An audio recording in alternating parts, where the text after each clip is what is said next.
No person knows what they will earn tomorrow, and no person knows in what land they will die, at what time they will die, at what place they will die. So the reality is we need to change our mentality from the concept of what will happen if I die tomorrow to what will happen if I die today.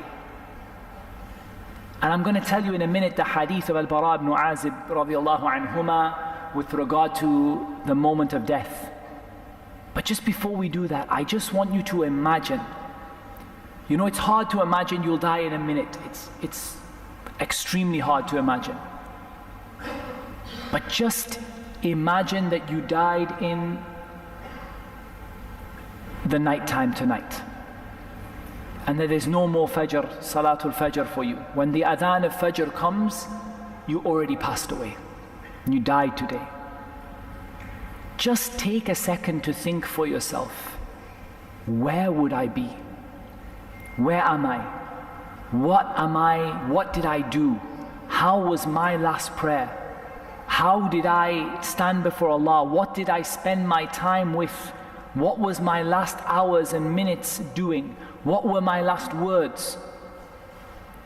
What good deeds am I bringing before Allah subhanahu wa ta'ala, and what bad deeds am I bringing before Allah subhanahu wa ta'ala?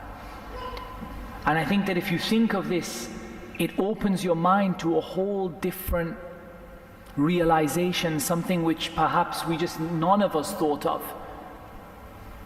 You know, what about all the unfinished work? What about the children? What about the wife and the family? What about the house and the rent? What about all the things you had to do at work that you were planning to do?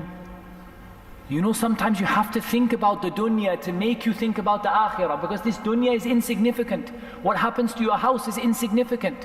What happens to your children is insignificant. What happens to your family is insignificant. What happens to your work is insignificant. But sometimes it takes something in the dunya to make us wake up and think, subhanallah, what would happen if I died today?